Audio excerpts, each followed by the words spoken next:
SpellForce 2 seamlessly fusing RPG and RTS into a new kind of gameplay. First, let's switch to the third person perspective. You can see your avatar and his two companions. Please note the beautiful view on the city. Let's move to our first encounter. Note how the spells cast their light on the units and the nearby rocks. This is just a battle with a few units. We make use of the spells and combat abilities of our characters. Having defeated these stone gargoyles, we find out that one of them has loot. Now you can see the game has all what you'd expect from an RPG, as you can see from the equipment screen and the inventory. The bow cannot be equipped yet. I'm lacking the light combat art skill.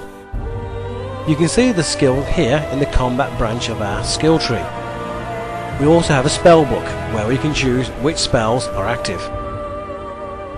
But let me show you a little more of the beautiful environments. You can see how the whole city reflects in the water, and it's not just the static objects that reflect, also the units, as you can see here.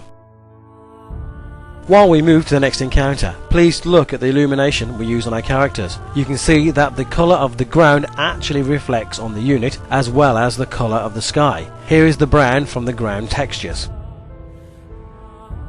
Now to the next encounter. Now let us continue to the next city.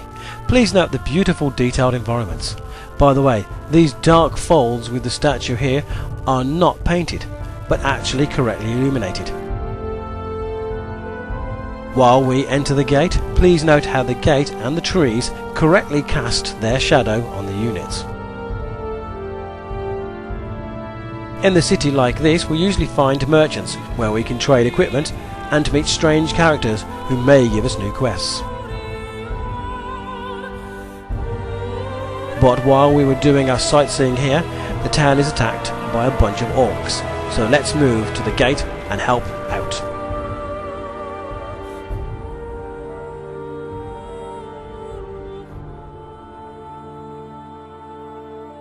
Now while we are fighting here, we can make use of the flash spell and the powerful heal spell.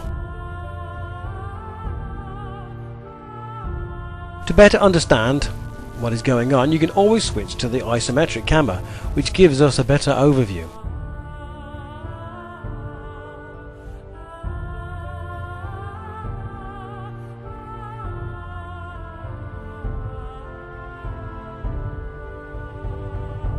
I just select an enemy and then select the appropriate action from the actions displayed under the portrait of the avatar.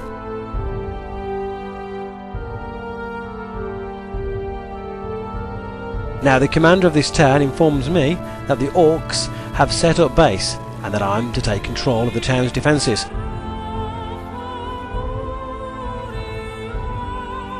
For this, I'm given control of these buildings and the workers here. So while I send my avatar to the new buildings and troops, I can already start sending these workers out to get resources. Meanwhile, the enemy AI has started to gather resources too. They will soon start creating new structures and raise an army. And they have a huge monster at hand. Our avatar is still underway to his new troops. So let's start an upgrade here at our headquarters. There are 3 main branches in our tech tree, which I can activate here: humans, elves and dwarfs. Each of these races has a specific unit, so it's an important decision which race is to be activated first. Using my idle worker button, I can send some to mine stone. Here they come. I can order them to build some structures and off they go. We are in the middle of some classic RTS gameplay.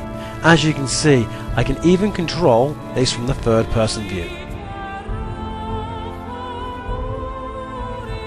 Let's prepare for our attack now. While we're fighting here at the river, you can see that my whole army is reflecting in the water.